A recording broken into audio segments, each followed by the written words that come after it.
हमारा जो चैप्टर अभी चल रहा है, चैप्टर का नाम है समांतर श्रेणी। अगर शॉर्टकट में बोला जाए तो इसे क्या कहा जाता है? एपी कहा जाता है। देखिए क्या कहा जाता है इसे शॉर्टकट में? एपी कहा जाता है। अगर पेज नंबर का बात किया जाए तो कितना पेज अभी चल रहा है? 139 ए में, यही है ना। इस चैप्टर का अभी तक कितना क्लास हो चुका है? तो इस चैप्टर का अभी तक 7 क्लास हो चुका है और आज हम 8वां क्लास की तरफ है। ठीक है, 7 क्लास में टोटल हम 15 तक प्रश्न पढ़ चुके हैं। आज 16 नंबर प्रश्न से हमें पढ़ना है। ठीक है, अब देखिए 16 नंबर प्रश्न कह क्या रहा है? 16 नंबर प्रश्न कह रहा है कि किसी त्रिभुज की परिमिति, किसी त्रिभुज की परिमिति, एक त्रिभुज है और इसकी परिमिति 24 दे रहा है। कितना दे रहा है? 24। जरा आप सबसे पहले यह समझिए कि त्रिभुज की परिमिति होती क्या है। तो त्रिभुज की परिमिति का मतलब होता है तीनों भुजाओं का योगफल। ठीक है, त्रिभुज के परिमिति का मतलब होता है तीनों भुजाओं का योगफल। यानी कि जब तीनों भुजाओं को जोड़ा गया, इसे, इसे और इसे, तो कितना आया? 24 आया। अगर हम एपी के नजरिया से इसे देखें तो यहाँ 3 भुजा नहीं 3 पद है। क्या है? 3 पद है। क्यों ये 3 पद है ये समझिए। तो अगर एपी का बात किया जाए और इसमें हमें जो 3 संख्या लेना है, तीनों संख्या कैसा होना चाहिए? तीनों संख्या कैसा होना चाहिए? तो तीनों संख्या का जो सार्व अंतर है वो आपस में बराबर होना चाहिए। ठीक है, तब ये एपी में होगा। आप अपना बैक क्लास याद कीजिए, जहां 3 पद लेना हो, जहां पे 3 पद लेना हो वहां पर हमें क्या क्या लेना है? बैक क्लास में आपको बताया गया था। जिन बच्चों ने बैक क्लास किया है उनको पता होगा। ठीक है, अगर 3 पद लेना है तो क्या लेंगे, 4 पद लेना है तो क्या लेंगे, सबको पता होगा। जरा आप बताइए, अगर 3 पद लेना हो तो हम क्या क्या लेते हैं? Alpha minus beta, comma alpha और फिर अल्फा प्लस बीटा। ये क्यों लिया जाता है आपको बैक क्लास में समझा दिया गया है। ठीक है, अब चलिए इस प्रश्न को हम बनाएंगे। जो प्रश्न संख्या है कितना है? तो प्रश्न संख्या 16 है। 16 है। अब देखिए सबसे पहले यहाँ त्रिभुज की 3 भुजाएं दी गई है, तो तीनों भुजाओं को हम पद के रूप में मान लेंगे। कैसे लिखेंगे? तो लिखेंगे माना के सबसे पहले ये भी तो देख लीजिए निकालने को क्या बोल रहा है। कह रहा है कि किसी त्रिभुज की परिमिति 24 सेंटीमीटर है यदि भुजाओं की लंबाई समांतर श्रेणी में हो एवं सबसे बड़ी भुजा सबसे छोटी भुजा से 6 सेंटीमीटर अधिक हो। सबसे बड़ी भुजा और सबसे छोटी भुजा, ये सबसे बड़ी भुजा होती है, कल के क्लास में आपको बताया गया है। और सबसे छोटी भुजा कौन सी हो जाएगी? अल्फा माइनस बीटा वाला। ठीक है, सबसे बड़ा मान इसमें ये होता है और सबसे छोटा मान ये होता है, आपको बैक क्लास में बताया गया है। हम लिखेंगे माना कि त्रिभुज की 3 भुजाएं, त्रिभुज की 3 भुजाएं क्या क्या है? 3 भुजाएं alpha minus beta, comma alpha plus beta है। तो प्रश्न क्या कह रहा है? प्रश्न कह रहा है कि त्रिभुज की परिमिति कितना है? 24 है। त्रिभुज की परिमिति कितना है? 24 है। परिमिति बोला जाए तो तीनों भुजाओं का योगफल होता है और हमने 3 भुजा ये और ये लिया है, तीनों का योगफल, यानी कि तीनों को जोड़ना पड़ेगा। यानी कि हम यहाँ लिखेंगे alpha minus beta plus alpha और प्लस अल्फा प्लस बीटा के बराबर में 24। प्लस में बीटा और माइनस में बीटा तो कैंसिल। अल्फा कितना है? 3 अल्फा के बराबर में 24, तो अल्फा के बराबर में 24/3, 3 8 24, यानी कि कुल मिलाकर अल्फा का मान क्या निकला? 8 निकल गया। अब हम यहाँ लिखेंगे पुनः, क्या लिखेंगे? पुनः किस चीज से? पुनः प्रश्न से। क्या लिखना है? तो लिखना है पुनः प्रश्न से। दोबारा प्रश्न क्या कह रहा है? तो दोबारा प्रश्न कह रहा है कि इसमें जो सबसे छोटी भुजा है, इसमें जो सबसे छोटी भुजा है वो क्या है? बड़ी भुजा से 6 अधिक है। ये जो सबसे छोटका भुजा है अल्फा माइनस बीटा, ये क्या है? सबसे बड़का, यानी कि अल्फा प्लस बीटा से 6 सेंटीमीटर या 6 इकाई दे रहा है, 6 सेंटीमीटर अधिक है। अब जरा आप देखिए यहाँ पे इसे आगे बढ़ाया जाए और इसको आप लेकर इधर आ जाइए। जब आप इसे लेकर इधर आएंगे या इसी को लेकर आप उधर जाइए तो आपको क्या मिलेगा, 6 का 6, अल्फा के बगल में ये जो अल्फा है प्लस में इधर आया तो माइनस में अल्फा, और उसके बाद देखिए प्लस बीटा, और ये माइनस बीटा इधर आएगा तो प्लस बीटा। अल्फा और अल्फा कैंसिल, क्यों, क्योंकि एक प्लस में और दूसरा माइनस में है। तो 6 के बराबर में बीटा और बीटा 2 बीटा, तो उसके बाद बीटा के बराबर में 6/2 आया, 2 से 6 कट गया, कितना मर्तबे, 3 मर्तबे, यानी कि बीटा का मान क्या आया, 3 आया। अब लिखेंगे अतः त्रिभुज की भुजाएं, आपने त्रिभुज का भुजा क्या क्या लिया है, अल्फा माइनस बीटा।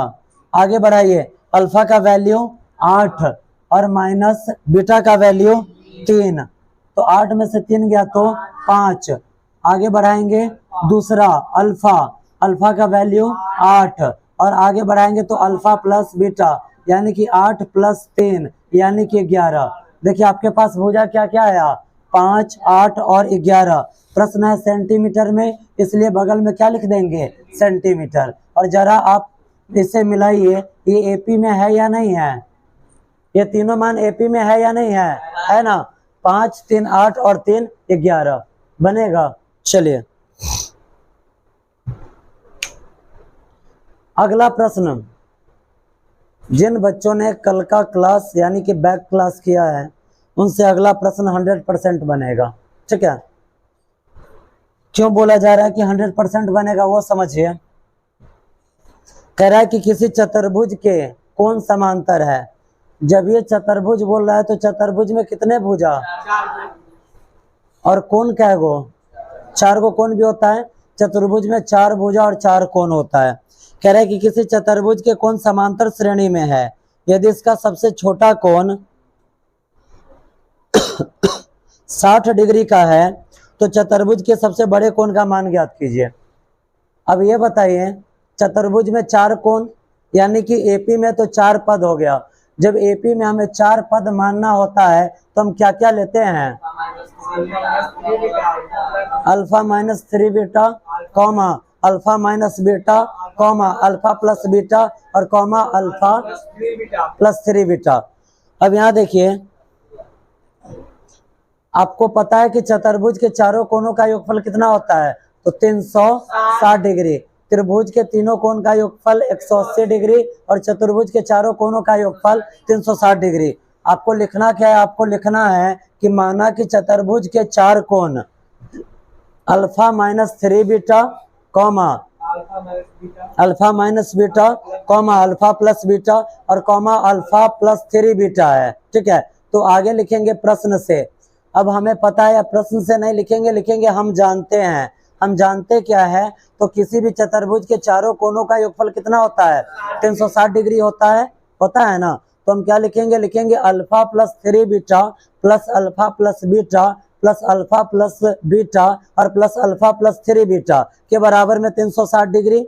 जब लिखा जाएगा तो बीटा और बीटा कैंसिल, 3 बीटा और 3 बीटा कैंसिल, क्यों, प्लस माइनस से बचेगा 4 बीटा। 4 बीटा के बराबर 4 अल्फा बचेगा, क्या, 4 अल्फा, और चारों अल्फा के बराबर में 360 डिग्री है। जब 4 से 360 में भाग देंगे तो 90 मर्तबे कट जाएगा, कटेगा ना, 90 मर्तबे कटा, अल्फा का मान आ गया 90। उसके बाद कह रहा है कि इसमें जो सबसे छोटा कोण है वो कितने डिग्री का है, 60 डिग्री का है। तो सबसे छोटा कोण कौन है, अल्फा माइनस 3 बीटा। तो अल्फा माइनस 3 बीटा के बराबर में 60 डिग्री। अल्फा का मान कितना है, 90। 90 उधर जाएगा, 90 उधर जाएगा, प्लस माइनस में जाएगा तो उधर देखिए 60 माइनस 90 माइनस 30 और इधर माइनस 3 बीटा। जब बीटा में से माइनस 3 को उधर ले जाएंगे गुणा में तो भाग में, -3 से -30 10 मर्तबे कटा, यानी कि अल्फा का मान 90 और बीटा का मान आया 10। अल्फा का मान 90 और बीटा का मान क्या आया, 10 आया। अब आपसे पूछ रहा है सबसे बड़ी भुजा, सबसे बड़ी भुजा क्या होती है, अल्फा प्लस 3 बीटा। तो 3 गुने बीटा 10, 3 × 30 और 90 120 आएगा। देखिए क्या आंसर है उसका, वही है ना, इतना बड़ा प्रश्न है, मुंह पर बन जा रहा है, तो प्रश्न में जान कहाँ है? क्या क्या कह रहे हो?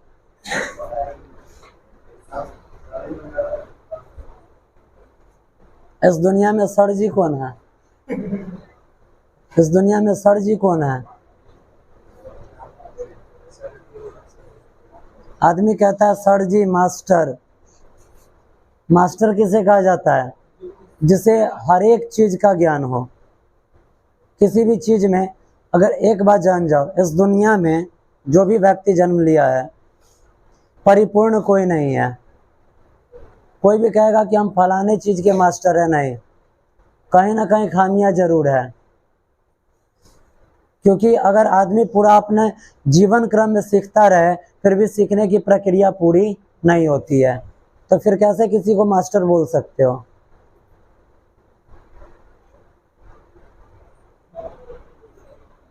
आगे बढ़ाया जाए।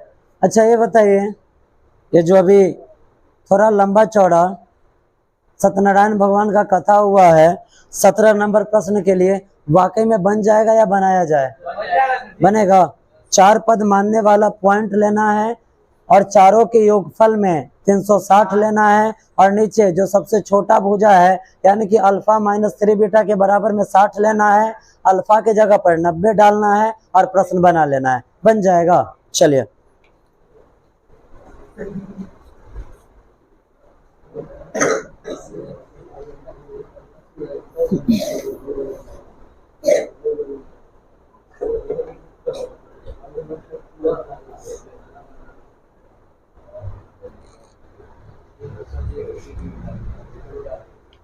आगे बढ़ाया जाए।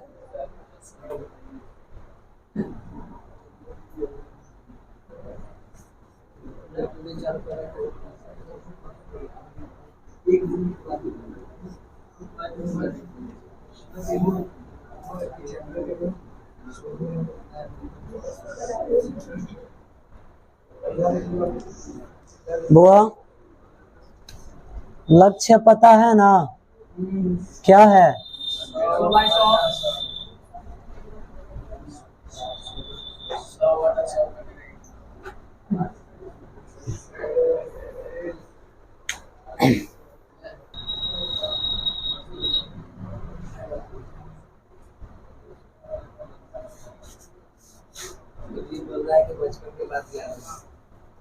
रहेगा ना, थोड़ा थोड़ा तो याद होगा। आपके बचपन में इस टाइप का गैस आता था? आता था? आता था ना, जिसमें यहाँ पे नॉब रहता था, मट्टी तेल यहाँ से डालना है, पंप मारना है और जलता था। या अभी के टाइम में भी गैस हम बोल रहे हैं, लाइट जलने वाला, या उसे छोड़ो, ये तो आप लोगों को याद होगा। ये वाला तो गैस याद है ना? हो, यहाँ पे ये नॉब है, ऐसे निकल के यहाँ से ऐसे टेढ़ा होकर पाइप घुमा हुआ है और यहाँ पर मिट्टी लगा हुआ है और यहाँ पर एक चीज बनाता था जो जल के प्रकाश देता था। याद है? ये गैस याद है? इसका काम क्या है पता है? इसका काम क्या है बता सकता है कोई? इसका काम है प्रकाश देना। ये खुद जलकर दूसरे को प्रकाश देता है ना।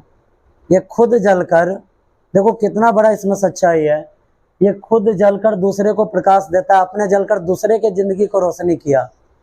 और लोग इसको क्या कहते हैं पता है? मेंटल। यानी कि कितना बड़ा सच्चाई है, जो खुद जलकर दूसरे को रोशनी देता है आदमी उसी को मेंटल बोलता है, उसी को पागल बोलता है। अभी के जिंदगी में यही सच्चाई है कि आप दूसरे के लिए कितना भी कुछ कर दो, अपना कलेजा उतार के उसके सामने में रख दो, और जब टाइम आएगा तो वही इंसान कहेगा कि अरे पागल था तब ना, अब क्या है कि तुम दूसरे के लिए अपना जान दिया, और फिर जब समय आएगा तो कहेगा पागल था तब ना, आत्महत्या कर लिया है तब ने ये गलत कदम उठाया है। आदमी उसी को बोलता है पागल जो दूसरे के जिंदगी को रोशन करने की क्षमता रखती है। बात समझ में आया? चलिए देखिए 18 नंबर प्रश्न।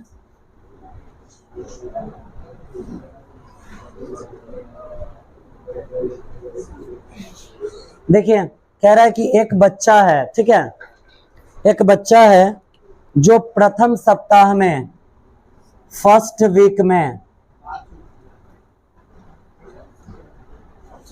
एक बच्चा है, ये प्रश्न संख्या 18 है।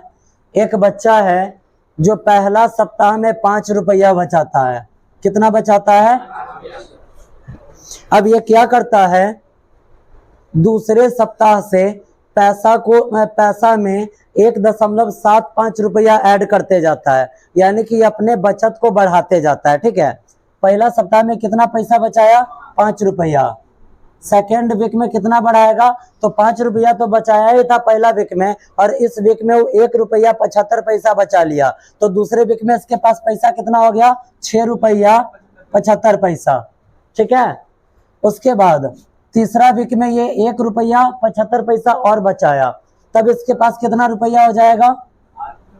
5 5 10 का 0 हासिल 1 7 7 14 1 15 6 7 1 8 8 रुपया 50 पैसा। ठीक है, कहा जा रहा है कि एक लड़का है और ये जो लड़का है पहला सप्ताह में 5 रुपया बचाता है, दूसरा सप्ताह में 1.75 रुपया यानी कि 1.25 रुपया और बचाया, तो दूसरा सप्ताह में इसके पास कितना रुपया हो गया? 6 रुपया 75 पैसा। तीसरा सप्ताह में ये 1 रुपया 75 पैसा और बचा लिया, तब इसके पास कितना रुपया हो गया? 8 रुपया 50 पैसा। अब प्रश्न कह रहा है कि जाते जाते ये रुपया कितना हो जाता है? 20 रुपया 75 पैसा। कितना हो जाता है? 20 रुपया 75 पैसा। अब जरा आप समझिए, एक लड़का है पहला सप्ताह में 5 रुपया बचाया, अगले सप्ताह में 1 रुपया 75 पैसा और इसमें जोड़ लिया बचाकर, तो इसके पास 6 रुपया 75 पैसा हो गया। अगले सप्ताह में फिर से ये 1 रुपया 75 पैसा बचाया, तब इसके पास कितना रुपया हो गया? 8 रुपया 50 पैसा। अब प्रश्न कह रहा है कि ये जाते जाते एक टाइम आता है कि इसके पास कितना रुपया हो जाता है? 20 रुपया 75 पैसा। तो आपसे पूछ रहा है कि बताइए, हई पहलका सप्ताह का है, हई दूसरका सप्ताह का है, हई तीसरका सप्ताह है, तो हई कैमा सप्ताह में इतना पैसा इसके पास हो जाएगा। बात समझ में आया? यानी कि ये पहलका पद है, दूसरका पद है, तीसरका पद, तो है कौन सा पद? एनवा पद, अंतिम पद। ठीक है, एनवा पद या अंतिम पद। आपसे पूछ रहा है कि बताइए कैमा पद में इतना पैसा हो जाएगा। अब आइए इस प्रश्न को बनाइए, बिल्कुल आपका जाना सुना प्रश्न है। ए का वैल्यू 5, ए का वैल्यू 5 कॉमा डी का value T2 minus T1। T2 यहाँ पर क्या हो जाएगा? 6.75 और -5, जब घटाएंगे तो 1.75 आ जाएगा, आएगा ना। अंतिम पद क्या है? अंतिम पद यहाँ पे an बराबर है 20.75। आपको निकालना क्या है? आपको n का वैल्यू निकालना है, यही करना है ना। रटा रटाया फॉर्मूला क्या है? तो an बराबर a प्लस n-1 इंटू में d। आगे बढ़ाएंगे, an का वैल्यू 20.75 के बराबर में a का वैल्यू 5 और प्लस n-1 और इंटू में d का वैल्यू 1.75। यही है। 5 को इधर लाए, 5 को इधर लाए ना। जब हम 5 को इधर लाएंगे तो 20.75 -5 के बराबर में n-1 और इंटू में 1.75। बताइए, जब 20.75 में से 5 घटेगा तो 15.75 के बराबर में n-1 और इंटू में d का वैल्यू क्या है? 1.75। यही है ना। 1.75 इसके साथ गुणा में इधर आएगा तो भाग में, यानी कि n-1 के बराबर में 15.75 और बट्टा में 1.75। यही है ना। अब भाग देकर देखिए कितना आ रहा है, फटाक से बताइए तो।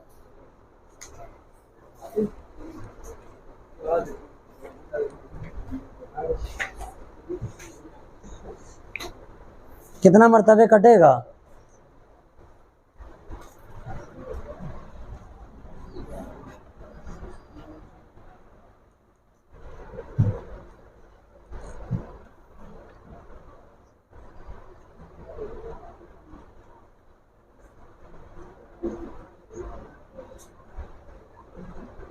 हे बाबू इतना टाइम लगाओगे? देखो दशमलव से दशमलव को काट दिए, 175 नमा 1575 होता है, कितना मरतबे कटा? 9 मरतबे। आगे बढ़ाया जाए, n-1 बराबर क्या आया? n-1 बराबर 9, तो n बराबर क्या हो जाएगा? 9 -1 इधर आया तो +1, तो n बराबर 9 1 10, यानी कि क्या बिक में उतना पैसा जमा हो जाएगा? 10वां बिक में। लिखेंगे इसमें प्रश्न क्या कह रहा है कि बच्चे का बचत 20.75 रुपया क्या सप्ताह में हो जाएगा, तो लिखेंगे 10वें सप्ताह में बच्चे का बचत कितना हो जाएगा?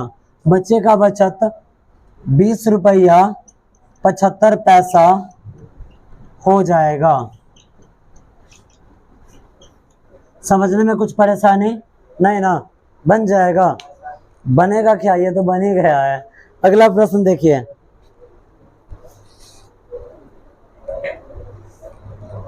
अब देखिए सेम ऐसा ही प्रश्न है, सेम ऐसा ही है, वो भी बचत वाला ही है।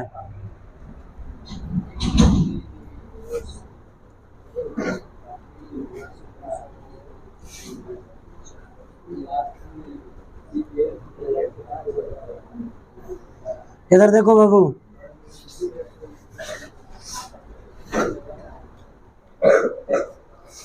देखिए आप यहाँ पे कह रहा है कि एक व्यक्ति वर्ष 1995 में, एक व्यक्ति किस साल? 1995 में, 1995 में नौकरी पर लगता है। ठीक है, एक आदमी है जो 1995 ईस्वी में नौकरी पर लगता है, और जिस साल वो नौकरी पर लगता है उस साल उसका पेमेंट था 5000 रुपया। कितना रुपया था? 5000 रुपया। और प्रत्येक वर्ष इसके पेमेंट में 200 की वृद्धि होती है। कितना की वृद्धि होती है? 200 की। अब देखिए यहाँ पे 1995 में इसका पेमेंट 5000 रुपया था, तो 1996 में कितना हो जाएगा? 5200। ठीक है, 1997 में कितना हो जाएगा? 5400। 1998 में कितना हो जाएगा? 5600। अब प्रश्न कह रहा है कि ये पेमेंट बढ़ते बढ़ते एक दिन कितना हो जाता है? तो 7000 हो जाता है। कितना हो जाता है? 7000 हो जाता है। तो कह रहा है कि 21 वर्ष में 7000 इसका पेमेंट हो जाएगा। किस साल में? अब सबसे पहले आप क्या कीजिए, यहाँ पर n निकाल लीजिए और n को क्या कीजिए, इसमें जोड़ दीजिए, वही आपका हो जाएगा आंसर। अब देखिए जरा ये एपी में है या नहीं है? एपी में ये है या नहीं है? क्यों एपी में है? तो 5200 में से 5000 गया तो 200, 5400 में से 5200 गया तो 200, 5600 में से 5400 गया तो 200, यानी कि प्रत्येक जगह पर सार्व अंतर आपस में क्या है? बराबर है, इसीलिए ये किस चीज में है? एपी में है। अब चलिए यहाँ लिखेंगे एपी बराबर कॉमा कॉमा कॉमा, हो गया। चलते हैं यहाँ पे, लिखेंगे क्या? लिखेंगे ए बराबर में, ए के बराबर में क्या आएगा? 5000। उसके बाद डी के बराबर में T2 माइनस T1, यानी कि 5200 माइनस 200। उसके बाद यहाँ पे लास्ट वाले को हम क्या लिखते हैं? AN 7000। तो हमें निकालना क्या है? n निकालना है। n निकालेंगे और जो आएगा उसको इसमें जोड़कर साल को व्यक्त कर देना है। बनेगा या नहीं बनेगा? पक्का? कब हुआ? बन जाएगा। अगला प्रश्न देखिए,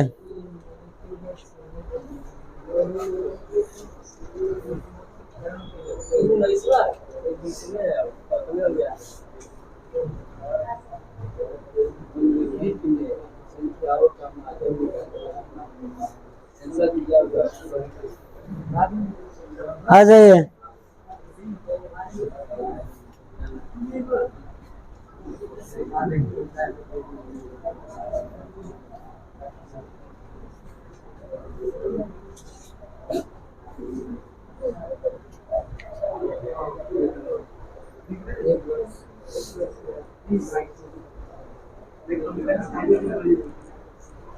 इधर देखिए, थोड़ा सा इधर ध्यान दीजिए। 19वां नंबर प्रश्न हमें पढ़ना है सॉरी 20वां है, इतना जल्दी 20वां पर पहुंच गए।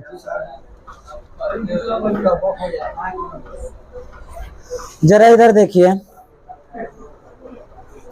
प्रश्न कह रहा है कि निम्नलिखित संख्याओं का माध्य निकाले। क्या निकालना है? माध्य।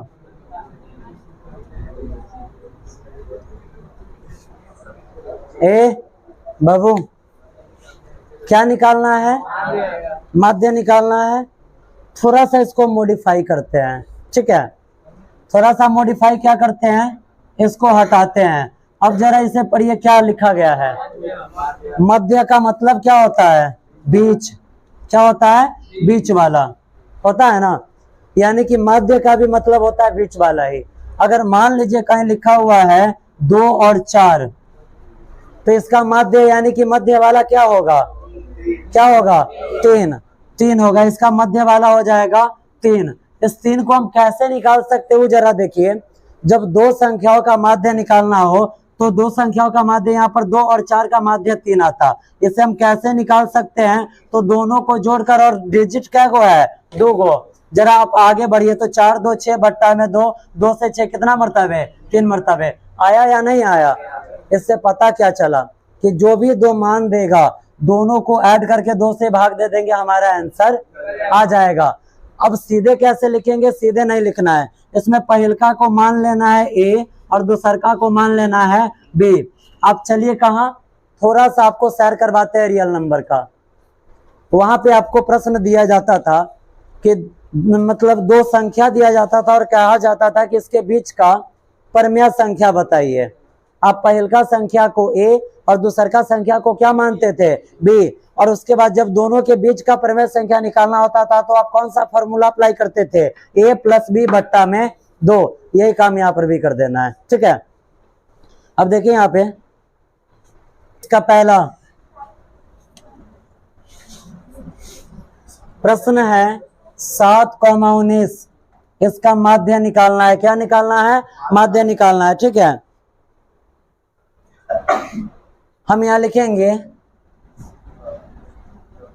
माध्य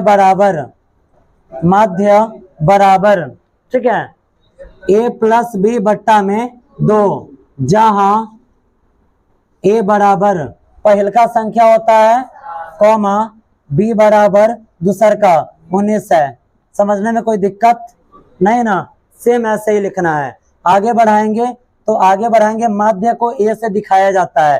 किस ए से? तो बड़का ए से, ठीक है। माध्य ए बराबर छोटका ए प्लस छोटका बी बट्टा में 2। अब देखिए ए का वैल्यू आपने किसे मान लिया है? 7 को, और बी 19 को, बट्टा में 2। 19 और 7 26 बट्टा में 2। 26 से 2 13 मरतबे कट जाएगा, यही हो जाएगा आपका आंसर। अब आप सोचेंगे कि ये तो बता दिए हैं, टेंशन तो जिंदगी में 3 चीज देता है, एगो बट्टा, दूसरा रूट, तीसरा दशमलव, यही 3 चीज देता है टेंशन। अब वही एक टेंशन वाला इसमें है 3 नंबर। कौन सा? तो 1/3 कॉमा 1/8, इसे भी हमें वही करना है। लिखेंगे माध्य ए बराबर ए प्लस बी बट्टा 2, जहां ए बराबर 1/3 कॉमा बी बराबर 1/8 लिख लेंगे। आगे बढ़ाएंगे तो यहाँ पर 1/3 प्लस 1/8 और बट्टा में 2 है, तो 1/3 प्लस 1/8, बट्टा और बट्टा बीच में जोड़। क्या करना है? बट्टा पर का जोड़, बट्टा पर का जोड़, और उसके बाद जब नीचे आएंगे तो 2 से उसी में भाग दे देना, आंसर आ जाएगा, बनेगा। दशमलव वाला दोनों को जोड़कर 2 से भाग दे देना है, बन जाएगा। कहीं कुछ कंफ्यूजन नहीं ना?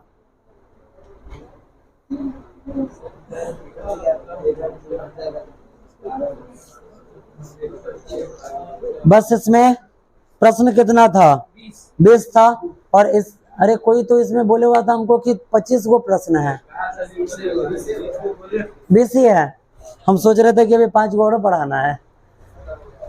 इसी के साथ ही आपका लास्ट प्रश्न है, और इस प्रश्नावली का यानी कि 4 के ए का प्रश्नावली आज लिखे ही नहीं है। प्रश्नावली कौन सा है? 4 का ए है। प्रश्नावली 4 का ए आज आपका समाप्त तो होता है। आप इसको क्लियर करके लाएंगे, नेक्स्ट डे आपका प्रश्नावली 4 का भी प्रारंभ किया जाएगा। इसमें सिर्फ आपको पद निकालने के लिए बोला जाता था लेकिन अगला प्रश्न में पदों का योगफल निकालने को बोला जाएगा। ठीक है, क्या निकालने को बोला जाएगा? पदों का योगफल। और उस पूरा चैप्टर में सिर्फ और सिर्फ एक ही फार्मूला है, कौन सा? तो Sn बराबर n/2, उसके बाद 2a प्लस n-1 इंटू में d। ठीक है, सेम यही प्रश्न है, सिर्फ an के जगह पर Sn करना है, जो कि s सम यानी कि जोड़ को दर्शाता है। n/2 लगाकर a के साथ 2 को गुणा कर देना है। ठीक है, बन जाएगा। ये चैप्टर पूरा क्लियर होकर आएगा।